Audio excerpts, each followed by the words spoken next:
So hello and welcome to বং পেনপি আবার একটা ইন্ডিয়ান ফুটবলের ভিডিওতে প্রত্যেককে ওয়েলকাম। মেনলি এই ভিডিওটা ট্রান্সফার টক নিয়ে, কিন্তু তার সাথে আরও একটা ইম্পর্টেন্ট আপডেট দেওয়া রয়েছে, যেটা কিন্তু দুটো ক্লাবের তরফ থেকে অফিসিয়ালি জানিয়ে দেওয়া হয়েছে। Mohun Bagan versus Mumbai city FC match, যেটা ছিল 14 এপ্রিলে বিকালে, সেই ম্যাচটা কিন্তু রিশিডিউল হয়ে যাচ্ছে এবং সেটা পরের দিনকে চলে যাচ্ছে। 15 এপ্রিল সন্ধ্যে 7:30 থেকে সেই ম্যাচটাকে কিন্তু রিশিডিউল করা হয়েছে। এবার এই ক্ষেত্রে অনেক কনক্লুশন টানতে পারো, কারণ অনেক কিছু বিষয় সামনে আসছে। একদিকে অবশ্যই আইপিএল রয়েছে, সেই কারণে প্রথমে সবাই মনে করেছিল যে সিকিউরিটি রিজন হতে পারে, বাট এখানে আমি পরিষ্কার বলতে পারি যে দুটো যে স্টেডিয়াম রয়েছে আমাদের, সেই দুটো স্টেডিয়াম কিন্তু আলাদা জুরিসডিকশনের মধ্যে পড়ে। ইডেন গার্ডেন, সেখানে পুরোপুরি কলকাতা পুলিশের হাতে দায়িত্ব থাকে সিকিউরিটি সামলানোর জন্য, এবং যুব ভারতী, সেখানে কিন্তু দায়িত্ব থাকে বিধাননগর পুলিশ কমিশনারেটের ওপর। তো কোনোভাবে আমার মনে হয় না যে একই দিনে দুটো ম্যাচ, একদিকে আইপিএলের ম্যাচ আর একদিকে আইএসএলের ম্যাচের জন্য সিকিউরিটি কনসার্ন হতে পারে, সেটা ইস্যু আমার অন্তত যতটুকু মনে হয় সেদিক থেকে হয়নি। দ্বিতীয় একটা ইস্যু হতে পারে যে যেহেতু একই সংস্থা ব্রডকাস্টিংয়ের দায়িত্বে থাকে, আমাদের তো এখানে মনোপলিস্টিক ব্রডকাস্টিং সিস্টেম চলে, তো সেখানে একটা টিআরপির সমস্যা হতে পারে। যেহেতু কেকেআর ভার্সেস এলএসজি ম্যাচ, আইপিএলের এমনি টিআরপি হাই লেভেলে থাকে, যেমনই ম্যাচ হোক না কেন, যেই সময়ই হোক না কেন। এবং একদিকে মোহনবাগান মুম্বাই ম্যাচ, এবং সেই ম্যাচটাই সম্ভবত এখনও অবধি সবাই মনে করছে যে সেটা টাইটেল ডিসাইডার ম্যাচ হতে পারে। তো সেখানেও টিআরপি কিন্তু হাই লেভেলে থাকবে, এবং মোহনবাগানের একটা হিউজ ফ্যান বেস রয়েছে, এবং অল ওভার ইন্ডিয়ান ফুটবল ফ্যানরাও কিন্তু সেদিনকে সেই ম্যাচটার দিকে তাকিয়ে থাকবে। তো সেখানে একটা টিআরপি রিলেটেড প্রবলেম হতে পারে।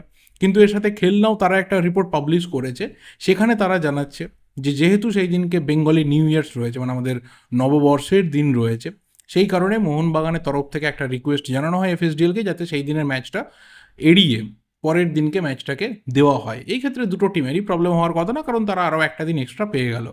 এবং এখানে ওড়িশা এফসি প্রথম তাদের ভয়েসকে রেজ করেছে, যে যখন এএফসি কাপ চলছিল, ওড়িশা এফসি কিন্তু এফএসডিএলকে জানিয়েছিল তাদের ম্যাচে একটু ডেট টাইম চেঞ্জ করতে, সেটা তখন করা হয়নি।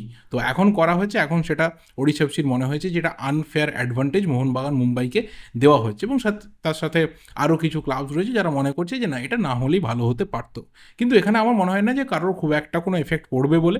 এখানে একটু সুস্থ বিতর্ক চলতে পারে, যে ক্রিকেটের জন্য ফুটবলের টাইম পিছিয়ে গেল, ডেট চেঞ্জ হয়ে গেল, কেউ মনে করতে পারে যে এখানে কাউকে আনফেয়ার অ্যাডভান্টেজ দিয়ে দেওয়া হলো, মোহনবাগান মুম্বাই আরও একটা দিন এক্সট্রা পেয়ে যাবে, এসব বিষয় হতে পারে। But as a common football fan আমার মনে হয় না যে এর ক্ষেত্রে, মানে এই ক্ষেত্রে খুব একটা কারোরই প্রবলেম হওয়ার কথা আছে বলে। আহ, দুটো টিমই কিন্তু একদিন করে এক্সট্রা পেয়ে গেল ম্যাচটা খেলার জন্য, এবং সেই সময়ে এত ম্যাচ রয়েছে, ফেস্টিভ মোড রয়েছে, বাঙালি আলাদাই ছন্দে কিন্তু থাকবে। এবং এরপর যে পার্টটাতে ঢুকবো, সেটা কিন্তু ট্রান্সফার রিলেটেড কিছু আপডেটস রয়েছে, কিছু রুমার এই মুহূর্তে স্ট্রংলি সামনে বেরিয়ে আসছে।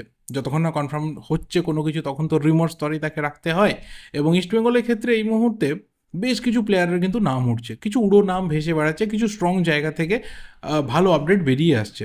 যার মধ্যে একটা হচ্ছে লাল হলুদ ঐক্য, তারা কিন্তু ইস্টবেঙ্গলের রেগুলার বেসিসে, বিশেষ করে ডোমেস্টিক লেভেলে প্লেয়ারদের খুব ভালো ভালো আপডেট দিয়ে থাকে, এটা আমরা সবাই জানি। এবং তারা কিন্তু এক্সক্লুসিভলি শেয়ার করেছে যে দুজন জামশেদপুর এফসির প্লেয়ার, তাদের কিন্তু ইস্টবেঙ্গল টার্গেট করছে, তাদের কাছে অফার রিচ করেছে। একজন অবশ্যই midfielder Jitendra Singh, defensive midfield, central midfield, এবং ওকেশনালি কিন্তু সেন্টার ব্যাক পজিশনেও খেলে। তো সেই জিতুকে আপাতত ইস্টবেঙ্গল কিন্তু টার্গেট করছে। ইস্টবেঙ্গল তাকে কোথাও নেওয়ার চেষ্টা করছে, তার কাছে অলরেডি অফার গিয়ে রিচ করেছে। তো দেখা যাক, এলে অবশ্যই আমি বলবো ভালো হবে, কারণ যদি বিনীত রায়কে টার্গেট করা হয়ে থাকে এবং তার সাথে যদি জিতুকেও টার্গেট করা হয়ে থাকে, এই দুজনের প্লেয়ারের মধ্যে আমি জিতুকে কিন্তু এগিয়ে রাখবো। অন্ততপক্ষে অজয় ছেত্রী যা খেলছে তার থেকে 10 গুণ ভালো প্লেয়ার কিন্তু জিতুর সিগনেচারটা হবে। এবং দ্বিতীয় যে প্লেয়ার, তাকে কিছুদিন আগেই কথা বলেছিলাম তাকে নিয়ে, যে ইস্টবেঙ্গল এই ধরনের প্লেয়ারদের টার্গেট করতে পারে, এই ধরনের কিছু সাইড ব্যাকস বা সেন্টার ব্যাকস তাদের টার্গেট করতে পারে, এবং সেই লিস্টে প্রভাত লাকড়ার নাম ছিল। এবং যেটা লাল হলুদ ঐক্য তারা জানিয়েছে যে প্রভাত লাকড়াকেও কিন্তু ইস্টবেঙ্গলের তরফ থেকে টার্গেট করা হয়েছে, তার কাছে অফার যাচ্ছে। তো এটা একটা ভালো ইনক্লুশন হবে, সেদিনকেই বলেছিলাম যথেষ্ট একটা ভালো ইনক্লুশন হবে। এবং যদি এখানে রাহুল ভেকেকে না পাওয়া যায়, কারণ রাহুল ভেকের জন্যও কিন্তু ইস্টবেঙ্গল যাচ্ছে বলেই মার্কেটের রুমার রয়েছে, যদি এখানে রাহুল ভেকেকে না পাওয়া যায়, তাহলে সেই জায়গাতে কিন্তু প্রভাত লাকড়া একটা ভালো ইনক্লুশন হতে পারে। এই সিজনে ডিসেন্ট পারফরমেন্স দিচ্ছে, হাই লেভেলে ফুটবলটা খেলছে, এবং খালিদ জামিলের পুরো সিস্টেমটাতে নিজেকে চূড়ান্ত লেভেলে মানিয়ে নিয়েছে। কিন্তু হ্যাঁ, ওর যা পারফরমেন্স, ওকে কোথাও রাখার জন্য কিন্তু জামশেদপুর চেষ্টা করবে। কিন্তু সেখানে যদি একটা বেটার অফার নিয়ে ইস্টবেঙ্গল রিচ করে, যেহেতু ওর সাথে কন্ট্রাক্ট শেষ হয়ে যাচ্ছে জামশেদপুরের, তো ওকে সই করাতে খুব একটা প্রবলেম ইস্টবেঙ্গলের হবে না। বেটার একটা অফার এবং বাংলার ক্লাবে খেলার একটা অফার, এই দুটো অফার যদি একসাথে ক্লিক করে এবং তার সাথে এফসি চ্যাম্পিয়ন্স লিগ 2 রয়েছে, বড় ক্লাবে খেলার অফার রয়েছে, সব কিছু কিন্তু মিক্স করতে পারলে প্রভাত লাকড়া সিগনেচারটাকেও ইস্টবেঙ্গল সিল করতে পারে। তো ডোমেস্টিক যে রিইনফোর্সমেন্টটা ইস্টবেঙ্গলের দরকার রয়েছে, যেটা অনেক দিন থেকে সবাই আলোচনা করছে, সেটা আপাতত কিন্তু ইস্টবেঙ্গল ধীরে ধীরে বিল্ড আপ করে নিচ্ছে। কারণ এই সিজনে কার্লোস কোয়াদ্রা তিনি বুঝতে পেরেছেন যে বেশ কিছু প্লেয়ার তিনি রেডিমেড পেয়েছিলেন যাদের তিনি আনেননি, কিন্তু এই সিজনে তিনি গোটা আইএসএলটা দেখে এমন কিছু প্লেয়ারকে সিলেক্ট করতে যাচ্ছেন যাদের নিয়ে তিনি কাজ করতে পারবেন। তো সেই লিস্টে আপাতত এই দুজন প্লেয়ার ঢুকলো এবং স্ট্রং লিঙ্ক আপ তাদের সাথে কিন্তু ইস্টবেঙ্গলের তৈরি হয়েছে। লাস্ট যে প্লেয়ারকে নিয়ে কথা বলবো বুঝতেই পারছো, দিমিত্রি ডিয়ামান্টোকোসের কথা। সকাল সকাল টুইটারে কিন্তু সোহান পোদ্দার আপডেট দিয়ে জানিয়ে দেয় যে ইস্টবেঙ্গলের তরফ থেকে যে বেটার একটা রিভাইজড প্রপোজাল ছিল, সেই প্রপোজালটা কিন্তু দিমিত্রি ডিয়ামান্টোকোস অ্যাকসেপ্ট করছে। এর আগে মুম্বাই সিটি এফসির একটা স্ট্রং রুমার শোনা গেছিল, তখনই বলেছিলাম যে মুম্বাই সিটি এফসি যে অফার করবে, যদি দিমিত্রি ডিয়ামান্টোকোসকে সই করাতে হয়, তাহলে মুম্বাইয়ের থেকে বেটার অফার কিন্তু ইস্টবেঙ্গলকে প্লেস করতে হবে। এবং কালকের ভিডিওতে বলেছিলাম যে Dimitri Diamantakos is the first choice. যদি কোনোভাবে সেটা ক্লিক না করে, যদি সেটা ভেস্তে যায়, তাহলে কিন্তু ব্যাকআপ অপশন হিসাবে জর্জ পেরেরা ডায়াস এই প্লেয়ারকে অফার করা হবে, সেটাও রেডি করে রাখা হয়েছে। এবং মুম্বাই সিটিকে বিট করতে গেলে সেখানে কোথাও বেটার অফার কিন্তু দিমিত্রি ডিয়ামান্টোকোসের জন্য ইস্টবেঙ্গলকে নিয়ে যেতে হতো।